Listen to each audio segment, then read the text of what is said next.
গরমের মৌসুম মানেই আম, আর কাঁচা আম মানে মজাদার আচার।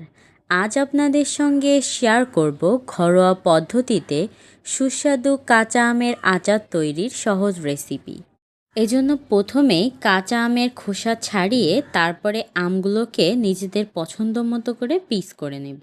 আমি আজকে খোসা সহ এবং খোসা ছাড়া দুই রকমেরই আম কেটে একসঙ্গে আচার তৈরি করব। এজন্য কিছুটা আম আমি খোসা সহ কেটে নিয়েছি, তবে আটি কিন্তু আমি নেব না। এভাবে করে আমি সবগুলো আম কেটে নিলাম। আমগুলো কাটা হয়ে গেলে এ পর্যায়ে একটু লবণ দিয়ে আমগুলোকে মাখিয়ে কিছুক্ষণ রেখে তারপরে খুব ভালোভাবে ধুয়ে নেব। এতে করে আমের কষটা চলে যাবে। এ পর্যায়ে আমের আচারটা তৈরি করার জন্য একটি কড়াইতে দিয়ে দেব সরিষার তেল, তার ভিতর দিয়ে দেব আদা কুচি। আদাটাকে কিছুক্ষণ ভেজে তার ভিতর দিয়ে দেব রসুন কুচি।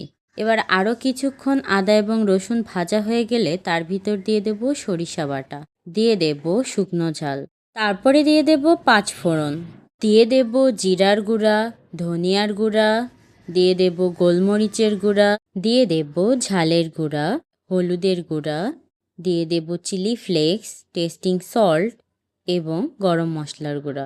সব ধরনের গুঁড়ো মশলা দেওয়া হয়ে গেলে আগে থেকে কেটে রাখা আমগুলো এর ভিতর দিয়ে দেব। কেউ চাইলে আমটা আগেও সিদ্ধ করে নিতে পারেন। তারপরে দিয়ে দেব পরিমাণ মতো লবণ। তারপরে খুব ভালোভাবে আমের সাথে মশলাগুলোকে মাখিয়ে একটি ঢাকনা দিয়ে ঢেকে বেশ কিছুক্ষণ কষিয়ে নেব।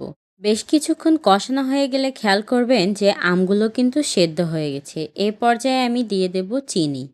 চিনিটা কিন্তু আপনারা আপনাদের স্বাদ মতো দিয়ে নেবেন। আমটা একটু বেশি টক হলে একটু বেশি চিনি লাগবে, না হলে কিন্তু খুব বেশি চিনির এখানে প্রয়োজন নেই, যেহেতু আমি টক ঝাল মিষ্টি আমের আচারটি তৈরি করছি। চিনিটা দিয়ে খুব ভালোভাবে আচারের সঙ্গে মিশিয়ে নিয়ে তারপরে দিয়ে দেব ভিনেগার। ভিনেগারটা দিলে কিন্তু আচারটা আপনি অনেক দিন সংরক্ষণ করে খেতে পারবেন, রোদে দেওয়ার কোনো ঝামেলা থাকবে না।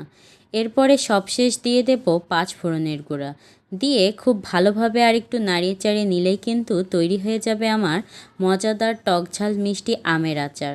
আশা করি আজকে আমার এই আমের আচারের রেসিপিটি আপনাদের ভালো লেগেছে। যদি ভালো লাগে তাহলে কিন্তু এই আমের সিজনে অবশ্যই বাসায় একদিন ট্রাই করে দেখবেন। দেখা হবে পরবর্তী কোনো নতুন রেসিপি নিয়ে। সে পর্যন্ত সবাই সুস্থ থাকবেন, ভালো থাকবেন। আল্লাহ হাফিজ।